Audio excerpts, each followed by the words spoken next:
Imagine a calm morning in California where the Pacific mist still clings to the manicured hedges of Montecito. Inside a $14 million fortress, the coffee is brewing and the world seems quiet.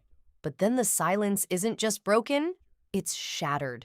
Meghan Markle's phone begins to light up a relentless strobe of notifications that don't stop. Call after call, message after message, each one more urgent than the last. The peace she traded a kingdom for has just vanished in the span of a few headlines. Tom Bower has returned, and this time he isn't just knocking on the door, he's tearing the walls down. What he's revealed has sent the Sussex camp into a total tailspin, leaving teams scrambling and Meghan reportedly retreating behind closed doors. This isn't just another tabloid story. This is the moment the narrative they've spent years crafting finally starts to bleed. The man behind this chaos isn't some random blogger looking for a quick click. Tom Bower is a name that carries a specific kind of weight in the world of investigative journalism. He's the guy who goes where others are too afraid to tread, taking on billionaires, tech giants, and the most powerful public figures on the planet. He doesn't just write biographies. He performs autopsies on public images.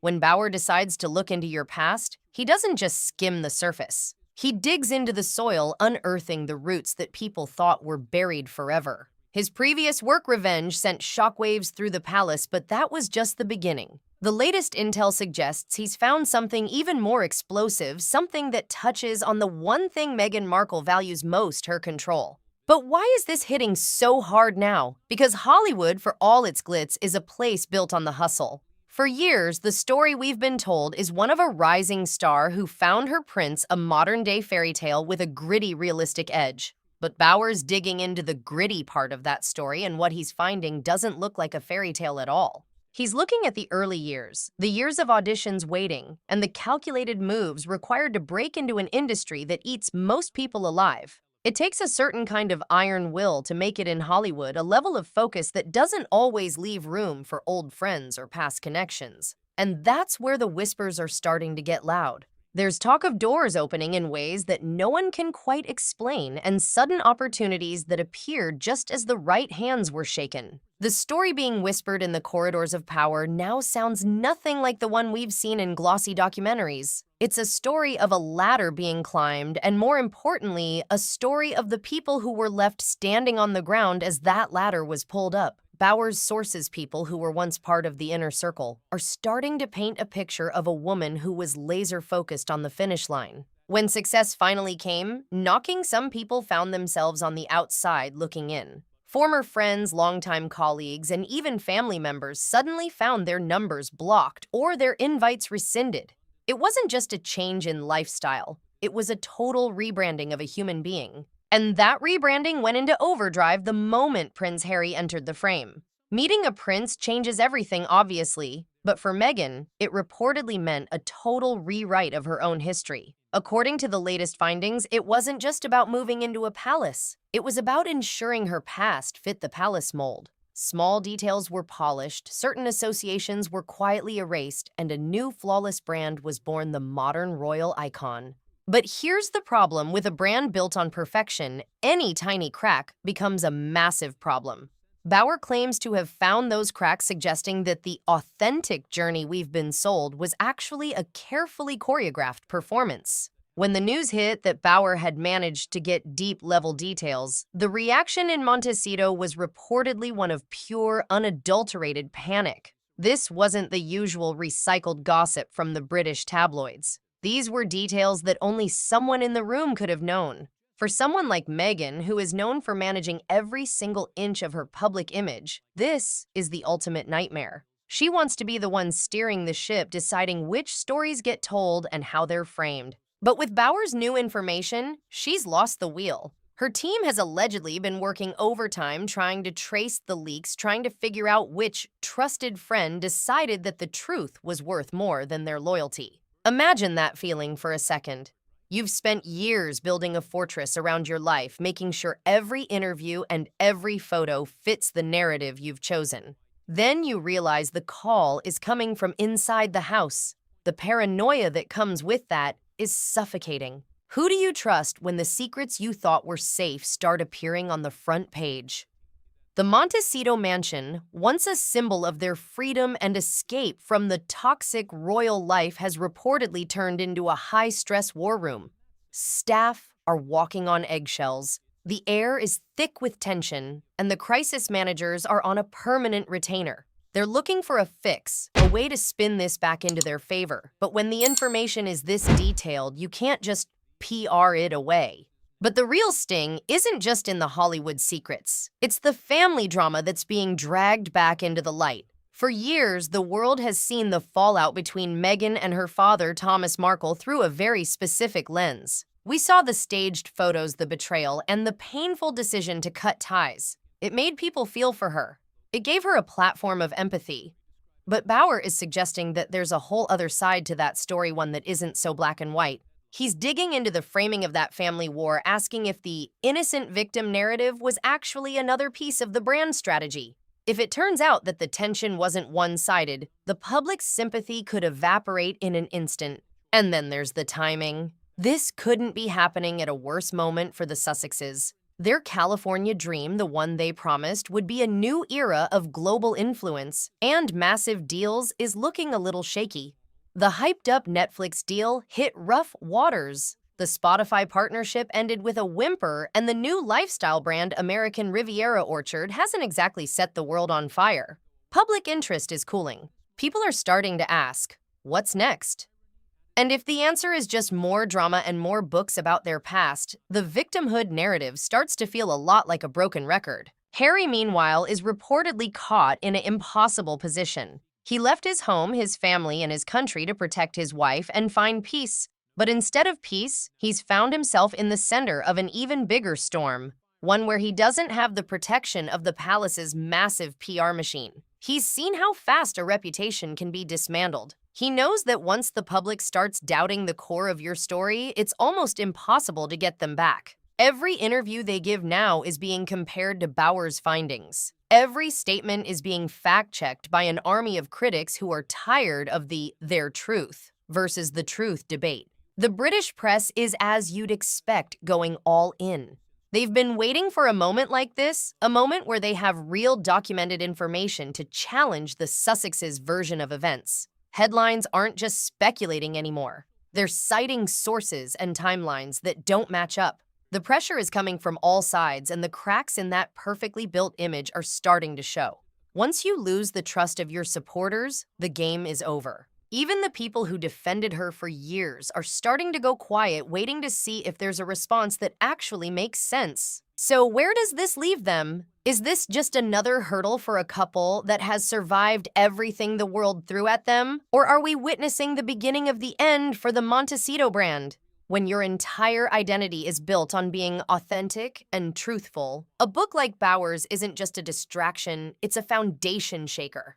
If the version of the past they've shared with the world turns out to be a carefully crafted script, the fallout will be more than just bad press. It will be the end of their credibility. The silence in Montecito isn't just a sign of privacy anymore. It's starting to feel like the heavy pressurized air that precedes a total collapse. For years, the narrative from the Sussex camp was one of liberation and upward mobility, a best is yet to come mantra that they repeated in every glossy interview and high-budget documentary. But as we move further into 2026, the cracks aren't just visible, they're canyon-sized. The most recent blow didn't come from a tabloid or a random social media troll. It came from the very industry Meghan worked so hard to dominate. The news that she has officially severed ties with Netflix for her lifestyle brand as ever has sent a clear message to the world: the Midas touch they promised when they left the UK has officially run out. For months, the brand originally launched with much fanfare as American Riviera Orchard before a quiet, desperate-sounding rebrand to as ever was supposed to be Meghan's ultimate power move. It was her answer to Martha Stewart and Gwyneth Paltrow, a high-end gateway into the homes of millions. But the reality behind the scenes was far from a domestic dream. Sources within the industry are whispering that the split with Netflix wasn't the mutual decision the PR statements claimed. Instead, it was born out of deep-seated frustration. Meghan reportedly felt the streaming giant was being too cautious with her range of jams, wines, and home goods. But from Netflix's perspective, the numbers just weren't there.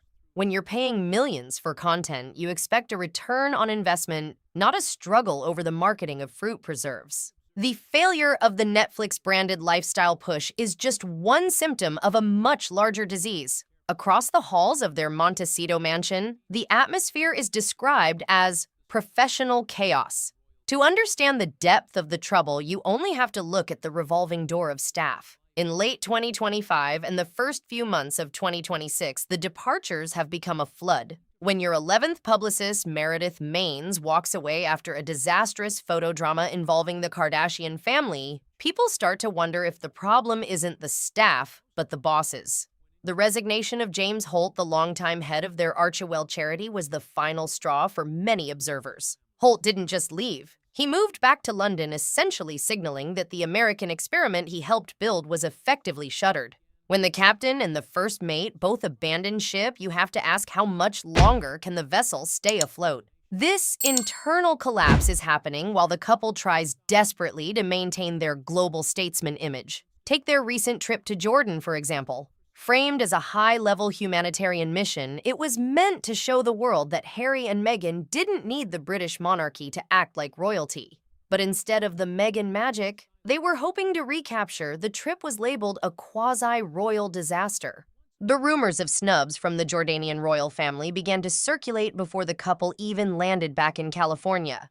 Critics pointed out the blurred narrative of the tour. On one hand, they were trying to be humble philanthropists, and on the other, they were traveling with a Hollywood-level security detail and a wardrobe that cost more than some of the aid they were highlighting. It was a visual contradiction that the public is increasingly tired of seeing. The disconnect between their public persona and their private reality is exactly what Tom Bauer has tapped into for his latest investigative deep dive. His new book, which hit shelves in early 2026, has been described as a forensic dismantling of the Sussex brand. But it's the fallout from the book that is causing the most damage inside the Montecito fortress. Meghan is reportedly obsessed with finding the mole within her circle. She knows that the level of detail Bauer has access to conversations from behind closed doors, specific financial pressures, and internal staff complaints could only come from someone she once trusted. The paranoia is said to be so intense that old friends who haven't spoken to the media are being frozen out simply because they might be the ones who flipped.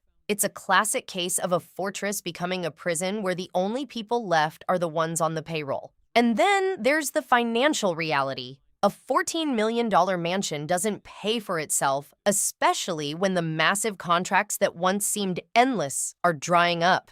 The Spotify deal is a distant memory. The Netflix partnership is on life support with only a few struggling projects left in development hell. And the lifestyle brand is now a solo venture in a crowded market. Experts are calling this their financial cliff. For years, they lived a billionaire lifestyle on a millionaire's budget, banking on the idea that their fame would always be a currency. But in 2026, Sussex fatigue has set in. The public has seen the documentaries, read the books, and heard the grievances. The appetite for their specific brand of truth has reached a saturation point, leaving them with a high-maintenance life and a dwindling income. While Harry and Meghan struggle with their declining brand, the world around them has changed. The British royal family, despite its own massive scandals, including the shocking 2026 arrest of Andrew Mountbatten Windsor, has managed to maintain a level of stability that the Sussexes simply haven't achieved. In times of crisis, the public often rallies around the institution, not the individuals who left it behind. The contrast is stark. The palace is dealing with its issues with a silent institutional stoicism, while Montecito is responding with frantic PR pivots and reshared affectionate dance clips on Instagram. This attempt to recapture their 2016 magic by showing intimate family moments is being seen by many as a transparent move to distract from their professional failures. The most telling sign of the times might be the way Harry is being viewed.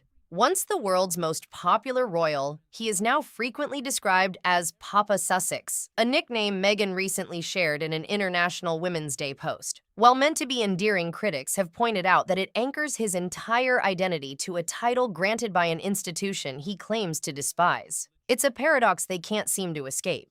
They want the freedom of private citizens, but the status of global icons. They want to be authentic, but they manage their image with the precision of a corporate merger. As 2026 unfolds, the realization is setting in that you can't have both. The final crack in the image might not be a single event, but the slow accumulation of these inconsistencies. When you tell the world you want privacy, but then film your every move, people notice. When you talk about saving the planet, but travel exclusively by private jet, people notice. And when you build a brand on being the victims of a toxic system, but then struggle to keep your own staff from quitting the world, doesn't just notice, it stops caring. The Montecito dream was built on the idea that Harry and Meghan were the stars of a story the world couldn't stop watching. But every story eventually reaches its finale. As the legal battles pile up, the business deals fall through, and the inner circle shrinks, the question isn't whether the brand will survive, but what will be left of the people behind it once the cameras finally turn off. Maybe that's the ultimate lesson of the Sussex saga. Fame is a tool, but trust is the foundation.